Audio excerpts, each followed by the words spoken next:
guess we're starting a little bit early. Welcome to Salsido Paranormal. I accidentally pressed the start button. Did not mean to. Anyway, uh, welcome to Salsido Paranormal. I'm all scattered now.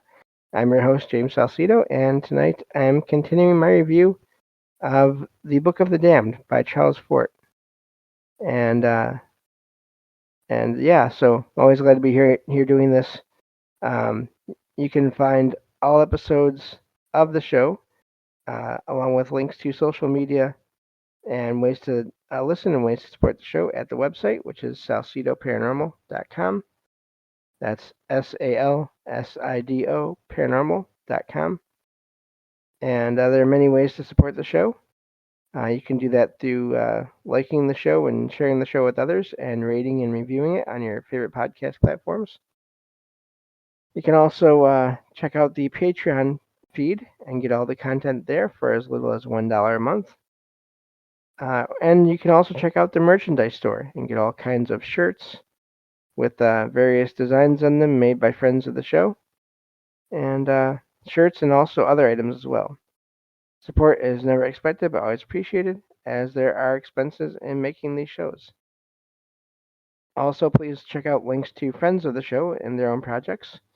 That would be Jen, the Arcane Observer, and her own channel, but she also is the co-host of this show on Saturdays. And then also Michael Strange of Trouble Minds Radio and the Trouble Minds Radio Network, KUAP, Digital Broadcasting. There you can hear all kinds of amazing shows 24/7 from a lot of amazing people as well as myself, and listen there nonstop. So, um, and yeah, no problem, Don. It wasn't your fault. I just have my finger hovering over the start button, the enter button, and it went down in the air and just happened to tap it just a little too soon. So, anyway, but yeah, so we're continuing our review of The Book of the Damned by Charles Fort, and a few things to keep in mind as we get back into this.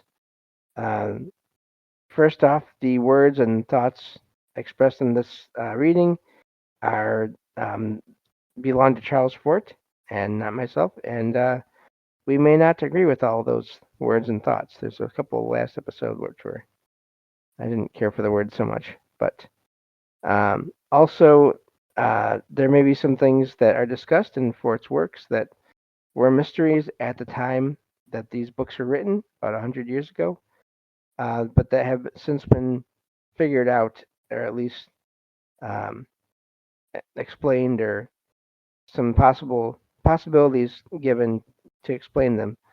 So if Fort is talking about them in a way that seems to be too much, that could be why. Also, I will make mistakes in saying words and names of people and places, as because words are hard, and some of these other words in these books, are not in English. So that always makes things complicated when English is the only language that you know. So, getting back to the material here, I'm going to reread the beginning of this paragraph because it's kind of weird starting in the middle when it's kind of a big run-on sentence. So, so let me find where I was at again. And let's see here. Okay.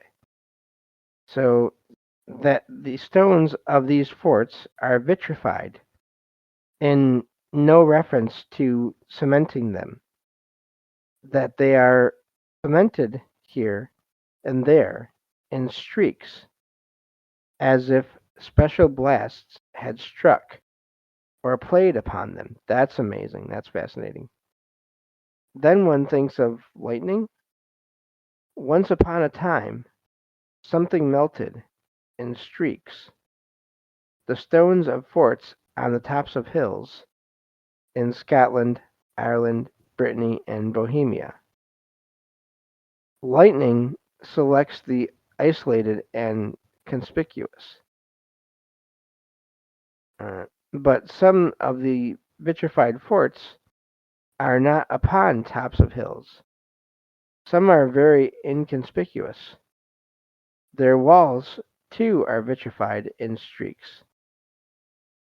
Something once had effect, similar to lightning, upon forts, mostly on hills, in Scotland, Ireland, Brittany, and Bohemia. But upon hills all over the rest of the world are remains of forts that are not vitrified. There is only one crime, in the local sense, and that is not to turn blue if the gods are blue.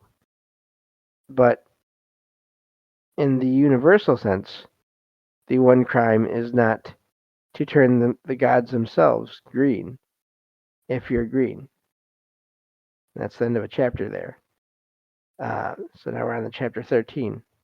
I do find it fascinating that he points out the some of the forts that were vitrified were not on top of hills, which now I wonder about that with the lightning. Uh, as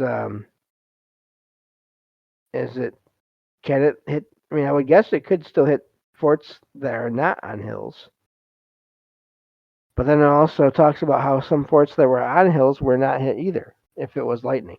So, but I mean, of course, lightning can. We still don't know. I don't think anyway. As far as I know, we still don't know how everything works with lightning. So who knows? But considering the other possibilities is good too, I think. And so let's get to the next chapter here. I'm curious to see where Fort takes this next. So, starting chapter 13. One of the most extraordinary of phenomena, or alleged phenomena, of psychic research, or alleged research, if in quasi-existence there never has been real research, but only approximations to research that merge away or that are continuous, continuous with prejudice and convenience, stone throwing, in quotation marks there. It's attributed to poltergeists. They're mischievous spirits, noisy spirits, basically. That's me adding that phrase there at the end. Poltergeists do not assimilate with our own present quasi-system, which is an attempt to correlate denied or disregarded data as phenomenon of extraterritorial forces, expressed in physical terms. Therefore, I regard poltergeists as evil, or false, or discordant, or absurd, names that we give to various degrees or aspects of the unassimilable, or that which resist attempts excuse me, to organize, harmonize, systematize, or, in short, to positivize names that we give to our recognitions of the negative state.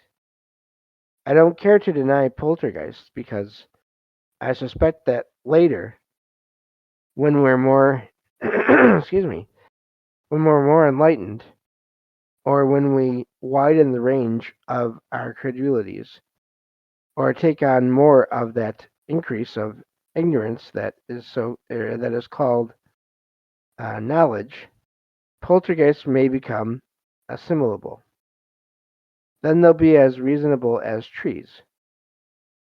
By reasonableness, I mean that which assimilates with a dominant force, or a system, or a major body of thought, which is itself, of course, hypnosis and delusion. Developing, however, in our acceptance to higher and higher approximations to realness. The poltergeists are now evil or absurd to me, proportionately to their present unassimilableness, compounded, however, with the factor of their possible future assimilableness. We lug in the poltergeist because some of our own data or alleged data merge away indistinguishably with data or alleged data of them. Instances of stones that have been thrown or that have fallen upon a small area from an unseen and undetectable source. London Times, April 27th, 1872. In quotation marks, from 4 o'clock Thursday afternoon until 11:30 Thursday night, the houses 56 and 58 Reverdy Road, Bermondsey, were assailed with stones and other missiles coming from an unseen quarter. 2 children were injured, every window broken, and several articles of furniture were destroyed. Although there was a strong body of policemen scattered in the neighborhood, they could not trace the direction whence the stones were thrown. In quotation marks. Other missiles make a complication here, but if the expression means tin cans and old shoes, and if we accept that the direction could not be traced because it never occurred to anyone to look upward, why, we've lost a good deal of our provincialism by this time. London Times, September 16th, 1841. That in the home of Mrs. Charton at Sutton Courthouse, Sutton Lane, Chiswick, I'm not sure, uh, windows had been broken, in quotation marks, by some unseen agent, in quotation marks. Every attempt to detect the perpetrator failed. The mansion was detached and surrounded by high walls. No other building was near it. That's amazing.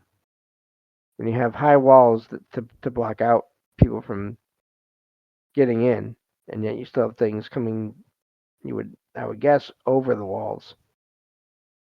The police were called. 2 constables, assisted by members of the household, guarded the house, but the windows continued to be broken, both in front and behind the house. Or the floating islands that are often stationary in the Super Sargasso Sea, and atmospheric disturbances that sometimes affect them and bring things down within small areas upon this earth from temporarily stationary sources. Excuse me. Super Sargasso Sea and the beaches of its floating islands, from which I think, or at least accept, pebbles have fallen. Wolverhampton, England, June 1860. Violent storm. Fall of so many little black pebbles that they were cleared away by a shoveling. Let's see here. Scientific. This is in a different language, so not sure what it means.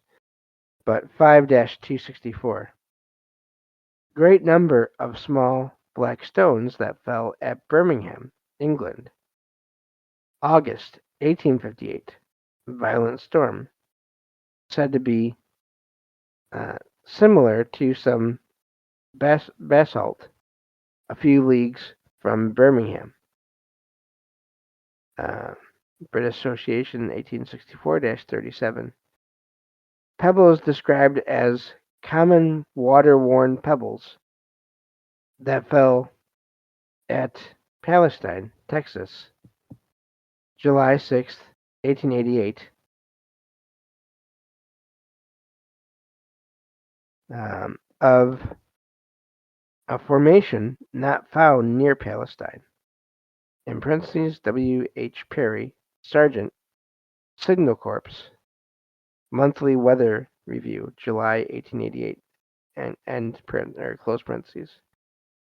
Round, smooth pebbles at Kandahar, 1834. American Journal of Science 1-26-161. In quotation marks, a number of stones of peculiar formation and shapes, unknown in this neighborhood, fell in a tornado,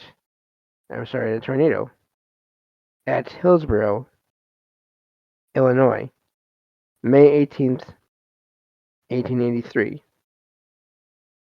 In parentheses, Monthly Weather Review, May 1883, close parentheses. Pebbles from aerial beaches and terrestrial pebbles as products of whirlwinds so merge in these instances that, though it's interesting to hear of things of peculiar shape that have fallen from the sky, it seems best to pay little attention here and to find phenomena of the Super Sargasso Sea remote from the merger.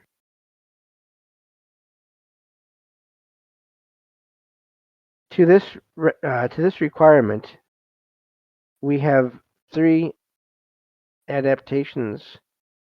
Wait, hang on, did I get that right? Oh, let me see. Yeah, I skipped the page. Three. Hang on. I misread something here. Yeah, adaptations. There we go. Oh, there's more to the page. That's what happened. Pebbles that fell were no whirlwind to which to attribute them could be learned of.